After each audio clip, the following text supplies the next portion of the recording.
Hello friends, welcome to Active Mind IS channel. This is going to be first session for the active recall of current affair of 21st June. In this session, we are going to brainstorm the news and we are going to apply the prelim specific news in mains answer. How can we interrelate? तो 21 जून का जो नटान city news में है, तो आपको पता होना चाहिए कि इजराइल और ईरान का वॉर चल रहा है और ये जो सिटी है ना कौन सी कंट्री से लोकेटेड है। यूपीएससी के अंदर अभी ट्रेंड चल रहा है कि इस तरीके से वो क्वेश्चन की फ्रेमिंग कर रहे हैं कि यहाँ पे सिटीज का नेम मेंशन कर देंगे ए बी सी और यहाँ पे 1 2 3 कंट्री का नेम मेंशन कर देंगे और फिर उसको अपने को पेयर मैच करना है। तो नीचे ऑप्शन आएंगे only one only two only three. तो जो नटान सिटी है वो ईरान के अंदर लोकेटेड है, तो ये आपको पता होना चाहिए। वर्ल्ड इन्वेस्टमेंट रिपोर्ट किसने रिलीज की है? तो जब ऑप्शन आएगा तो उसके अंदर आईएमएफ होगा या वर्ल्ड बैंक होगा। जो इसका करेक्ट आंसर है वो आपको मन में रिकॉल कर लेना कि आपको ये याद आ रहा है नहीं आ रहा है। तो इसका जो करेक्ट आंसर है वो है यूएनसीटीएडी। अब जैसे यूएन के कुछ ऑर्गन होते हैं, जो प्रिंसिपल ऑर्गन होते हैं और कुछ सब्सिडियरी ऑर्गन होते हैं, तो आपको उन सभी ऑर्गन का जैसे जो मेन ऑर्गन रहते हैं जो न्यूज में रहते हैं उनका हेडक्वार्टर न्यूज में होना चाहिए, उनका फंक्शन क्या होता है वो आपको पता होना चाहिए। जो अभी यूएनसीटीएडी मतलब न्यूज में है तो इसका हेडक्वार्टर आपको पता है कि कहाँ पे है, तो वही एक्टिव रिकॉल है। जब ऐसे याद करते चलोगे तो लास्ट के अंदर बर्डन थोड़ा कम होने लगेगा। तो इसका जो हेडक्वार्टर है वो आपको पता होना चाहिए। तो इसका हेडक्वार्टर है जिनेवा स्विट्जरलैंड के अंदर।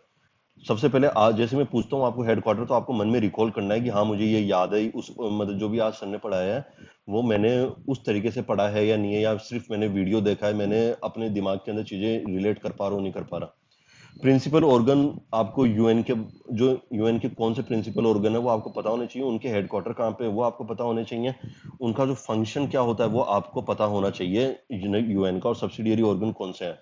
जैसे अभी एक लास्ट ईयर एक क्वेश्चन आया था जो लास्ट 1 2 साल में कि वर्ल्ड टॉयलेट ऑर्गेनाइजेशन, तो वो यूएन की ऑर्गन है या नहीं है। जो आपने पढ़ी नहीं है, जो आपके साइड कभी देखी नहीं है और आपको वो अचानक से आपके सामने आ गई, तो जो पढ़ी नहीं है वो न्यूज में नहीं है, तो आप वहां पे कॉन्फिडेंटली मार्क कर सकोगे कि हाँ ये यूएन की ऑर्गन नहीं है। और यही आपको मतलब इंटरलिंकेज डेवलप करते चलना है कि प्रीवियस ईयर के अंदर कभी क्वेश्चन पूछा हुआ है क्या या नहीं पूछा हुआ है ना। अब ये यूएनसीटीएडी कब एस्टेब्लिश हुई थी? अब इसका ईयर याद करना मुश्किल होता है, लेकिन आपको जनरलाइज ट्रेंड रखना है कि इंडिया के इंडिपेंडेंस के बाद हुई थी, इंडिया के इंडिपेंडेंस के पहले हुई थी। तभी 1964 को ये ऑर्गेनाइजेशन एस्टेब्लिश हो रखी है। इसका मैंने आपको पूछा नहीं है फैक्चुअल, लेकिन हाँ ऐसे आए कुछ ऑर्गेनाइजेशन आ जाए तो आपको मतलब कोई ऐसा पूछा जाता है कि यह वाला स्टेट ना कब एस्टेब्लिश हुआ था, तो आपको ऐसे टाइमलाइन पता करनी चाहिए कि वो स्टेट इमरजेंसी से पहले हुआ था या वो जो स्टेट रीऑर्गेनाइजेशन एक्ट है उसके बाद कौन सा स्टेट पहले आया था। जो एक टाइमलाइन याद रखो और फिर उसको मतलब कोई से भी कॉन्सेप्ट के साथ उसको रिलेट करते चलो। कोई इंपॉर्टेंट डेट आप याद करो, जैसे वाइल्ड लाइफ प्रोटेक्शन एक्ट 1972, उसके आसपास कोई स्टेट आया था नहीं आया था, ये ऐसे कोई बॉडी है। अब देखो कि मतलब जो जीएटीटी है ना, general agreement to trade and tariff, तो उसके वो World Trade Organisation, IMF organisation, World Bank organisation, उसके वर्ल्ड बैंक ऑर्गेनाइजेशन के कौन कौन से मेंबर हैं, वर्ल्ड बैंक किसको बोला जाता है। जो अभी भी एक क्वेश्चन आया था वो आईबीआरडी का, दो 2025 प्रीलिम्स के अंदर आ रखा है। तो जो वर्ल्ड बैंक के कौन से ऑर्गेनाइजेशन है, तो अपने ब्रेन को एक्टिव करते चलो, इन्फॉर्मेशन को रिलेट करते चलो, इन्फॉर्मेशन के जो वायर है ना उनको आप आपस में कनेक्ट करते चलो। अब जो ये आज की जो रिपोर्ट आई है वो एफडीआई से रिलेटेड थी, तो सर ने उसमें एक्सप्लेन कर रखा है कि रिसेंट ट्रेंड क्यों देखा जा रहा है कि एफडीआई डिक्रीज हो रही है। तो यहाँ पे मैंने उसके अंदर मेंशन कर रखा है। तो आपने आपको पूछो कि एफडीआई क्यों डिक्रीज हो रही है, तो देखो अभी जो सबसे पहले तो हर जगह वॉर चल रहा है ना। दूसरी चीज जो डिफ्लेशन होती है, इन्फ्लेशन जो रेट होती है, तो उसके कारण के अंदर भी ये जो एफडीआई डिक्रीज हो रही है। और आप इसको रिकॉल करो सर ने कौन कौन से पॉइंट बताए थे, जैसे रशिया यूक्रेन की वॉर थी, इजराइल ईरान की वॉर थी, उस कारण भी चल रहा है, और जनरल इकोनॉमी के जो ट्रेंड देखा जा रहा है उसके अंदर भी स्लो डाउन है। तो जो आप उस पॉइंट्स को याद करोगे ना, तो आपका ब्रेन एक्टिव होगा उस टाइम। और फिर आप याद करो कि सर ने इसे बताया कि ब्रॉडर रीजन के अंदर एफडीआई का क्या ट्रेंड है, साउथ ईस्ट एशियन रीजन के अंदर क्या है, एशियन रीजन के अंदर क्या है, यूएसए के अंदर एफडीआई का क्या ट्रेंड है। प्रीलिम्स के अंदर 4 5 स्टेटमेंट होते हैं, उसके अंदर एक स्टेटमेंट आ जाता है। जनरली ये ट्रेंड देखा गया है कि वो ऐसे बोलता है कि इंडिया के अंदर एफडीआई स्टेडीली इंक्रीज कर रही है। तो जब लगातार कंटिन्यूस इंक्रीज करना बहुत मुश्किल होता है, कुछ ना कुछ ट्रेंड ऊपर नीचे हो ही जाता है। तो आपको वो भी चीज जो प्रीलिम्स के क्वेश्चन हो उसको आपको देखना पड़ेगा, जो ट्रेंड्स होते हैं, जो किस वर्ड्स पे यूपीएससी फोकस कर रहा है, तो उसको भी देखना पड़ेगा। और जो नॉलेज का जो कंपोनेंट है वो आपके रोजाना यहाँ से क्लियर होगा, है ना। अब एक क्वेश्चन है, उसके अंदर ग्राफ दे रखा है कि हाईएस्ट एफडीआई कौन सी कंट्री के अंदर आ रखी है, तो वो यूएसए है आंसर। तो आपको ये क्या पता था, आपने इस इंफॉर्मेशन को उस तरीके से रिसीव किया था या नहीं किया था। इंडिया की रैंक कौन सी है उसके अंदर, आप उसके अंदर जाके देखना कि इंडिया की रैंक कौन सी है ना। अब यही क्वेश्चन सपोज करो ये न्यूज आ गई, अब इसी क्वेश्चन को आपको ना मेंस के अंदर कोई क्वेश्चन आ रहा है, इकोनॉमिक ग्रोथ से रिलेटेड कोई क्वेश्चन आ रहा है, तो इन्वेस्टमेंट एक कंपोनेंट होता है इकोनॉमिक ग्रोथ का, है ना। जब जो अब आप उसको किस तरीके से रिलेट करोगे कि what measures can be taken for FDI, है ना, कि इंडिया के अंदर एफडीआई को आपको इंक्रीज करना है, तो आप किस किस सेक्टर के अंदर ध्यान दे सकते हो। तो आपको जब इस क्वेश्चन में जब ऐसे आए, जब एफडीआई की न्यूज आए, तो आप उसको रिलेट करो मेंस के कॉन्सेप्ट से, मेंस के क्वेश्चन से, मेंस के प्रीवियस ईयर क्वेश्चन से। और फिर जब इकोनॉमी का ये क्वेश्चन आया ना, तो आप डिफरेंट सेक्टर को एनालाइज करो कि एग्रीकल्चर सेक्टर के अंदर क्या हो रहा है, सर्विस सेक्टर के अंदर क्या हो रहा है, मैन्युफैक्चरिंग सेक्टर के अंदर कुछ करने की जरूरत है क्या, ईज ऑफ डूइंग बिजनेस को बढ़ाने की जरूरत है क्या, लॉजिस्टिक सेक्टर के अंदर इंप्रूवमेंट लाने की जरूरत है क्या, ऐसी जेड के अंदर हम कुछ कर सकते हैं क्या, है ना। जो अपने को जो ये इन्वेस्टमेंट कैसे आएगा, या टैक्सेशन के अंदर कुछ रिफॉर्म करने की जरूरत है क्या, या हमको अपनी पॉलिसी के अंदर सर्टेनिटी लाने की जरूरत है क्या, या पॉलिसी अपनी हैपेजार्ड है।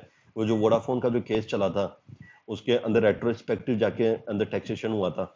जो इकोनॉमी के जो पॉइंट आएंगे ना आपके एफडीआई के रिलेटेड, तो आप उसको जैसे मुनाल सर पढ़ाते हैं, तो उसके अंदर पिलर दिए हुए रहते हैं, तो बैंकिंग सेक्टर में कुछ हो सकता है क्या, टैक्सेशन में कुछ हो सकता है क्या, इंटरनेशनल फॉरेन इकोनॉमी के अंदर कुछ हो सकता है क्या, या सेक्टर ऑफ इकोनॉमी के अंदर जो पढ़ाते हैं उससे कुछ पॉइंट्स निकल सकते हैं क्या। तो आपने को ऐसे ही मतलब जो ब्रॉडर स्ट्रक्चर एनालाइज करना है, जीएस के सिलेबस वाइज जाना है। अभी देखो मेरे को अभी करंटली याद आया कि एफडीआई बढ़ाने के लिए इंटरनेशनल रिलेशन का कुछ हो सकता है क्या, मतलब बायलैटरल एग्रीमेंट कुछ हो सकता है, मल्टीलैटरल एग्रीमेंट कुछ हो सकते हैं। जो ऑर्गेनाइजेशन का पार्ट होता है, बड़े बड़े ऑर्गेनाइजेशन होते हैं, तो वहां पे हम कंट्रीज के साथ कुछ एग्रीमेंट कर सकते हैं कि जहाँ जहां से एफडीआई आएगी, प्राइवेट सेक्टर के अंदर कुछ कर सकते हैं क्या। जो भी एफडीआई लानी है तो वो ऑटोमेटिक अप्रूवल से आती है या गवर्नमेंट अप्रूवल से आती है, ऑटोमेटिक सेक्टर मतलब ऑटोमेटिक अप्रूवल के अंदर डिफेंस के अंदर कुछ हो सकता है क्या, टूरिज्म सेक्टर के अंदर हम कुछ कर सकते हैं क्या, फार्मास्यूटिकल सेक्टर के अंदर हम कुछ कर सकते हैं क्या। तो ये चीजें जब देखेंगे ना, तो इन्वेस्टमेंट अपनी कंट्री के अंदर किस तरीके से आएगा, तो ये मेंस का क्वेश्चन हो जाएगा। फिर इसी रिपोर्ट जब इसका इंट्रोडक्शन देंगे कि मान लो इन्वेस्टमेंट से रिलेटेड कोई क्वेश्चन आया, एफडीआई से रिलेटेड कोई क्वेश्चन आया, तो हम बता सकते हैं कि जो यूनेक्टाड की जो रिपोर्ट है, वर्ल्ड इन्वेस्टमेंट रिपोर्ट, उसके अंदर बताया कि इंडिया की जो इन्वेस्टमेंट है ना, वो अभी स्टडी ही चल रही है, मतलब स्टेगनेंट ग्रोथ है। तो हम क्या क्या रिफॉर्म कर सकते हैं, तो ये जाके होलिस्टिक न्यूज कवर हो जाएगी, और आपने मेंस के अंदर इस तरीके से आप इसको अप्लाई कर दोगे, है ना। अब ये जो यूएनसीटीएडी है, ये इंटरनेशनल मतलब एनजीओ है या इंटर गवर्नमेंटल बॉडी है, ये आपको पता होना चाहिए। जो भी एनजीओ था ना, वो अपने आप को इंटरनेशनल दिखाता है। तो प्रीलिम के अंदर क्वेश्चन आ सकता है यूएनसीटीएडी ये इंटरनेशनल एनजीओ ऑर्गेनाइज, हालांकि ये तो बहुत सिंपल है, ऐसा कभी आएगा नहीं। लेकिन कोई जो ऑर्गेनाइजेशन जो सुनी हुई नहीं है, उस केस में ऐसा होता है, तो ये इंटर गवर्नमेंटल ऑर्गेनाइजेशन है, ये आपको याद रखना है। अब दूसरी न्यूज थी फास्ट टैग से रिलेटेड एक न्यूज है। सबसे पहले तो इसकी आपको मिनिस्ट्री पता होनी चाहिए कि इसकी मिनिस्ट्री कौन है। तो आपको ये आप रिकॉल यदि कर पा रहे हो तो सही है, नहीं तो आप इसको जाके देखना कौन सी मिनिस्ट्री है। मैं बताता हूँ, मिनिस्ट्री ऑफ रोड वाली इसके अंदर मिनिस्ट्री है ना। अभी इसके अंदर फास्टैग के अंदर कंडीशन आई है कि मतलब कौन से मतलब कितने रुपीज का ये फास्टैग होगा, है ना। जो 3000 रुपीज का ये जो फास्टैग है, इसके अंदर कितनी विजिट मतलब कितनी ट्रिप्स अलाउ होगी 1 ईयर के अंदर। ये 1 ईयर के अंदर यदि आपने पहले ही वो ट्रिप कंप्लीट कर ली, तो आपको क्या दूसरा रिचार्ज कराना पड़ेगा। तो ऐसे करके कंडीशन आएगी, और इन कंडीशन पे ही क्वेश्चन आएगा। मिनिस्ट्री को वो हो सकता है वो चेंज कर दे, हो सकता है मिनिस्ट्री वो सेम दे दे, है ना। और ये एनुअल पास है ना, कौन सी ऐप से मिलेगा, तो आपको वो ऐप ने याद रखनी है। एक तो राजमार्ग करके कुछ ऐप, और एक ऐप और थी शायद, वो एनएचएआई की ऐप है, वो आपको देख लेना, और मैं भी जाके अभी देखूंगा कि वो एनएचएआई की ऐप है। तो आपको इस तरीके से इंफॉर्मेशन रिलेट करनी है कि आप ये जो फास्टैग का जो एनुअल पास है ना, कहाँ से खरीद सकते हो। फिर दूसरी चीज, ये जो पास है सभी व्हीकल के लिए अवेलेबल है, या प्राइवेट व्हीकल के लिए अवेलेबल है, या कॉमर्शियल व्हीकल के लिए भी अवेलेबल है। तो वो आपको पता होना चाहिए कि ये सिर्फ नॉन कॉमर्शियल व्हीकल के लिए अवेलेबल है, कॉमर्शियल व्हीकल के लिए अवेलेबल नहीं है। फिर जो है ना दूसरा इसके अंदर पॉइंट आता है, वो आता है कि फास्टैग कौन सी टेक्नोलॉजी पे अप्लाई करता है। तो रेडियो फ्रीक्वेंसी आइडेंटिफिकेशन टेक्नोलॉजी है, मतलब जो आरएफआईडी है, तो उसके अंदर है। तो इसके अंदर यूपीएससी में क्वेश्चन आ सकता है, आरएफआईडी किस प्रिंसिपल पे काम करती है इसके। फिर दूसरी टेक्नोलॉजी एक 2021 में क्वेश्चन आया कि नियर फील्ड कम्युनिकेशन टेक्नोलॉजी क्या होती है, शॉर्ट रेंज टेक्नोलॉजी क्या होती है ना। तो ऐसे करके आपको जो ना साइंस एंड टेक्नोलॉजी के अंदर आईसीटी वाला पार्ट है, इंफॉर्मेशन कम्युनिकेशन टेक्नोलॉजी, वहां पे आपको इस पार्ट को अच्छे से पढ़ना है। और ये फास्ट टेक न्यूज में तो वो साफ पूछ सकता है कि ये कौन सी में जो अपना एसी का जो रिमोट होता है, जो टीवी का रिमोट होता है, वो लाइन ऑफ साइट टेक्नोलॉजी पे काम करता है, जो आपको उसी के डायरेक्शन के अंदर रिमोट की डायरेक्शन रखनी पड़ती है। सिमिलरली जो नियर फील्ड कम्युनिकेशन टेक्नोलॉजी है उसकी डिस्टेंस अलग होती है। फिर वाईफाई टेक्नोलॉजी है, लाईफाई टेक्नोलॉजी है ना, ऐसे करके ब्लूटूथ टेक्नोलॉजी है। तो इन सब टेक्नोलॉजी के बारे में आपको पता होना चाहिए।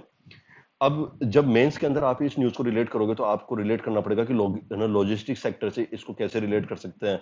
को ट्रैफिक को कम करना है तो इसको कैसे रिलेट कर सकते हैं। रोड ट्रांसपोर्टेशन सेक्टर का कोई क्वेश्चन आता है, उसके अंदर कोई रिफॉर्म की बात की जाती है, तो आप उस सेक्टर के मतलब उस मेंस के टॉपिक में आप ये एग्जांपल कोट कर सकते हैं कि फास्टैग एक ऐसा इनोवेटिव सॉल्यूशन है जहां से ट्रैफिक का जो कंजेशन होता है लॉजिस्टिक सेक्टर के अंदर, जो टाइम का जो कंपोनेंट है उसको रिड्यूस कर सकते हैं।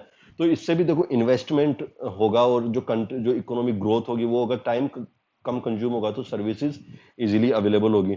तो आपको जब आए तो फास्टैग किस तरीके से हेल्प कर सकता है, तो आपको इसको इकोनॉमिक जीएस3 का जो कंपोनेंट है वहां पे भी आपको इसके अंदर अप्लाई करना आना चाहिए। ऐसे कर करके आपका जो ब्रेन है ना वो सोचना चाहिए, एक्टिव लिंकेज होनी चाहिए, आपका जो ब्रेन है वो एक्टिव माइंड होना चाहिए। जो थर्ड न्यूज है वो E voting system for urban poll है। तो सबसे पहले तो ये पता होना चाहिए कि कौन सा स्टेट है जिसने ये फर्स्ट किया है, और ऐसा कोई वर्ड भी है क्या जिसने ये फर्स्ट किया है। ये न्यूज बता क्या रही है कि आप ऑनलाइन मेथड से वोट आप मतलब अपना वोट कास्ट कर सकते हो। तो ऐसी कोई कंट्री है क्या, तो वो जो कंट्री है तो आपको उस कंट्री के बारे में आपको पता होना चाहिए, है ना। अब दूसरी चीज इसके अंदर जो बिहार, जो अभी जो कौन सा स्टेट है तो आपको पता होना चाहिए वो बिहार एज ए स्टेट है जो ये सिस्टम लेके आया है। और जो कंट्री कौन सी, एस्टोनिया। अब एस्टोनिया जो कंट्री आई है ना तो आपको पता होना चाहिए उसकी लोकेशन क्या है। तीन कंट्रीज होती है, एस्टोनिया,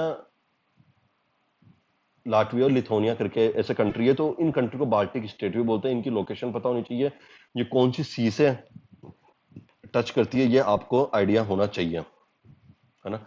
अब जब ये आया है ना ये जो E voting system for urban poll, तो इसके बेनिफिट क्या होने वाले हैं, तो आपको ये पता होना चाहिए कि जो वोटिंग परसेंटेज है वो इंक्रीज होगा, और जो लोग वोट नहीं दे पाते, है ना, तो वो लोग वोट दे सकेंगे। माइग्रेंट लेबर होते हैं उनके लिए ये काफी होना चाहिए, ओल्ड एज पीपल के लिए ये काफी बेनिफिशियल होने वाला है। जब इलेक्टोरल रिफॉर्म्स का कोई क्वेश्चन आता है कि इलेक्टोरल रिफॉर्म्स के अंदर क्या है, तो आप ये एग्जाम्पल कोड कर सकते हैं। जब इलेक्शन की बात हो रही है ना, तब आपको ये पता होना चाहिए कि इलेक्शन अपने कौन कंडक्ट कराता है। इलेक्शन कमीशन ऑफ इंडिया करवाता है। और स्टेट इलेक्शन कमीशन किस किस के इलेक्शन कंडक्ट करवाता है ना। तो और जो फिर है ना इलेक्शन कमीशन ऑफ इंडिया की क्वालिफिकेशन क्या है ना, ये सब आपको पता होना चाहिए, और इसी से एक्टिव रिकॉल होगा आपका। और जब यदि मैं ये सब डिस्कस करूंगा तो वीडियो लेंथ भी इंक्रीज होगी, ये मुझे धीरे धीरे पता चलेगा कि कितनी वीडियो लेंथ जा रही है, उसके हिसाब से मैं ये चीज भी डिस्कस करूंगा। फिर जो ये न्यूज है भारतीय अंतरिक्ष हैकाथॉन, ये कौन है देख। अब जैसे यहाँ पे मान लो कि कई बार जो ऑप्शन आते हैं ABCD, है ना, अब उसमें एक में दे रखा है इसरो दे रखा है, और कोई दूसरे के अंदर मान लो कि प्राइवेट स्पेस ऑर्गेनाइजेशन कोई दे रखी है। अब जैसे यहाँ पे भारत है तो आपको रिलेट करना पड़ेगा, भारत है तो भारत की कोई ऑर्गेनाइजेशन होगी, और अंतरिक्ष अंतरिक्ष है तो स्पेस से ये कोई रिलेटेड होगी। सपोज इफ ऑप्शन में DRDO है तो आपको उसको वैसे ही एलिमिनेट करना होगा क्योंकि वो डिफेंस से रिलेटेड है। तो ये जो भारतीय अंतरिक्ष हैकाथॉन है ये कौन सी ऑर्गेनाइजेशन करा रही है, ये इसरो करवा रही है। अब आपको ये पता होना चाहिए कि ऐसी कोई प्राइवेट ऑर्गेनाइजेशन है क्या जो अपने स्पेस सेक्टर के अंदर इन्वॉल्व है, तो आपको ये पता होना चाहिए स्काई रूट भी है और अग्निकुल भी है। ये मतलब बार बार हिंदू न्यूज़पेपर के अंदर रिपीट होती रहती है, तो ये प्राइवेट ऑर्गेनाइजेशन आपको ये पता होनी चाहिए। और दूसरी कौन सी private space organisation, space X भी काफी फेमस प्राइवेट ऑर्गेनाइजेशन है जो आपको पता है ना। तो ये भी न्यूज में थी। अब इस हैकाथॉन का जो वो मोटिव क्या है, जो सन ने उसको डिस्कस कर रखा है, जो इसका मोटिव है ना वो ये है कि यूथ को डायरेक्शन प्रोवाइड करना इनोवेशन टेक्नोलॉजी के अंदर, ताकि स्पेस मतलब इसके अंदर रिसर्च हो सके, फ्रेश टैलेंट आ सके। तो ये सब है। अब डेसिफरिंग, जो नेक्स्ट न्यूज है, डेसिफरिंग इंडस वैली स्क्रिप्ट। अब सबसे पहले तो इंडस वैली स्क्रिप्ट का जो एक नाम होता है वो होता है बोस्ट्रोफेडोन स्क्रिप्ट, और ये ऐसे बोलते हैं कि लेफ्ट टू राइट है, राइट टू लेफ्ट है। तो इनिशियली ये राइट टू लेफ्ट चलती है, फिर अल्टरनेट ऐसे, पहले तो ऐसे चलेगी राइट टू लेफ्ट, फिर ऐसे चलेगी, फिर ऐसे चलेगी, ऐसे ऑल्टरनेट चलती है ना। तो इसका जो अभी ना मतलब ASI archaeological survey of India कुछ प्रोग्राम मतलब कुछ इवेंट ऑर्गेनाइज करवा रहा है जहां पे ऐसा इंसेंटिवाइज किया जाएगा कि इंडस वैली सिविलाइजेशन की स्क्रिप्ट को डेसिफर करे। इसको डेसिफर करना मुश्किल है ना। तो मेंस के अंदर यही क्वेश्चन आएगा कि इसको डेसिफर करना मुश्किल क्यों है, तो सबसे बताया गया पिक्टोग्राफिक स्क्रिप्ट है ना, और इसके अंदर जो इंफॉर्मेशन अवेलेबिलिटी है वो भी काफी कम है, कोई 26 लेटर की कुछ ऐसा कुछ है इसके अंदर, है ना। तो ये आपको पता होना चाहिए, सबसे पहले इसका नेम पता होना चाहिए, ये कहाँ से कहाँ है। अब इसी से है ना एक रोजेटा स्टोन करके भी एक है, तो ये रोजेटा स्टोन है ना तो कौन सी प्लेस पे है, तो ये आपको पता होना चाहिए। आपने इस इंफॉर्मेशन को उस तरीके से पढ़ा है नहीं पढ़ा है ना। तो रोजेटा स्टोन है ना इजिप्ट, है ना, इजिप्ट के अंदर है ना। अब जो मेंस का क्वेश्चन आएगा तो वो ये पहले बात तो ये क्वेश्चन आएगा नहीं जहां तक मुझे पता है ना। लेकिन फिर भी आपको जो क्या ब्रेन को जब एक्टिवली एंगेज करना है, जब ब्रेन की एक्सरसाइज करनी है ना, तब आपको ऐसे सोचना पड़ेगा कि हम उस इंडस वैली सिविलाइजेशन की स्क्रिप्ट को क्यों डेसिफर नहीं कर पा रहे हैं, और यदि हम इस स्क्रिप्ट को डेसिफर कर लेंगे तो फायदा क्या होगा। अब जब ये आया ना, तब आप इसको पेस्टल अप्रोच में सोचो जो कि फेमस है। मान लो पॉलिटिकल स्फीयर में क्या होगा, इकोनॉमिक स्फीयर में क्या होगा, सोशल स्फीयर में क्या होगा, है ना। अब इसके अंदर जब मान लो आपको पता चला कि ये इंडस वैली सिविलाइजेशन स्क्रिप्ट की बात हो रही है, सबसे पहले तो ये हिस्ट्री के कॉन्सेप्ट को मतलब रिलेट कर रहा है, तो हिस्टोरिकल सिग्निफिकेंस इसका बहुत होने वाला है। अब हिस्टोरिकल सिग्निफिकेंस होना पड़ा तो हिस्ट्री में क्या होता है, सबसे पहले तो मतलब कल्चरल होता है, तो वहाँ की जो कल्चरल हैबिट्स है ना वो क्या होने वाली है। तो इस इंडस वैली सिविलाइजेशन के अंदर वहां पर कुछ इकोनॉमिक हेल्प भी मिल सकती है, कि मान लो एज ए सील ये यूज होती हो, या इसका कुछ इकोनॉमिक सिग्निफिकेंस कुछ होता हो, है ना। ऐसे ही मतलब जो भी जिस कल्चर के बारे में आपको जानना है, इकोनॉमिक सिग्निफिकेंस आपको पता करना चाहिए, और जो आर्कियोलॉजिकल इससे हम क्या डेसिफर कर सकते हैं, क्या इसके पॉजिटिव एस्पेक्ट हो सकते हैं, तो अपने को वो पता चलेगा। तो ऐसे आप रिलेट करते चलोगे ना, तो मेंस के अंदर कोई क्वेश्चन आएगा ना तो आपका ब्रेन एक्सरसाइज करता रहेगा, और आपको वहां पे जो पॉइंट जनरेट करने के अंदर है ना मुश्किल नहीं होने वाली है। आप आराम से पॉइंट जनरेट कर दोगे, आप रेगुलर हैबिट में रहोगे, और जैसे ही आपका प्रीलिम मतलब क्लियर होगा, तो आपको 3 महीने आपका ब्रेन पूरे साल एक्टिवली एंगेज था ही, आपको आपके नोट्स रिवाइज करने हैं, आपको आपके टेस्ट देने हैं, वही आपको बेनिफिट करने वाला है। तो मैंने इसके सॉल्यूशन भी बता दिए, वैसे साथ साथ ही बता दिए थे मैंने कि जो नटांस कहाँ पे लोकेटेड है, और यूएनसीटीएडी वो इन्वेस्टमेंट रिपोर्ट कौन रिलीज करता है, हेडक्वार्टर कहाँ पे, मैंने आपको एक्स्ट्रा इन्फॉर्मेशन भी दे दी थी कि यूएन के ऑर्गेनाइजेशन के बारे में आपको पता होना चाहिए, इसको इस तरीके से आप रिलेट कर सकते हैं। एफडीआई का आंसर था वो यूएसए में सबसे ज्यादा है ना। और जो मैंने आपको वो बताया था कि जो एफडीआई आएगी उसके लिए क्या कर सकते हो, कि रेगुलेशन का प्रोविजन करना चाहिए, कि जो क्लियरेंस होती है वो इजीली होनी चाहिए। अपने यहाँ पे रेगुलेशन का थोड़ा मामला टाइट है, तो उसमें थोड़ा वो प्रॉब्लम क्रिएट करता है। टैक्सेशन से रिलेटेड क्या क्या कर सकते हैं, ऑटोमेटिक अप्रूवल, ये मैंने आपको डिस्कस कर दिया। सेक्टर ऑफ इकोनॉमी इस तरीके से आप सोच सकते हैं। इसकी पीडीएफ में टेलीग्राम चैनल पे आपको अपलोड कर दूंगा, और वहां से आपको आइडिया मिलेगा। ऐसे ही हम स्लोली एंड स्लोली इंप्रूव करेंगे। ये फर्स्ट सेशन है, I have tried my best कि आप इस इंफॉर्मेशन को किस तरीके से आप यूटिलाइज कर सकते हैं, आप प्रीलिम बूस्टर को किस तरीके से इफेक्टिवली यूज कर सकते हैं, आपके जो प्रीलिम्स के जो करंट अफेयर है वो किस तरीके से सही तरीके से आप बेस्ट यूटिलाइज कर सकते हैं। तो अब इसी वीडियो को यहीं अपन कंप्लीट करते हैं। Thanks for listening.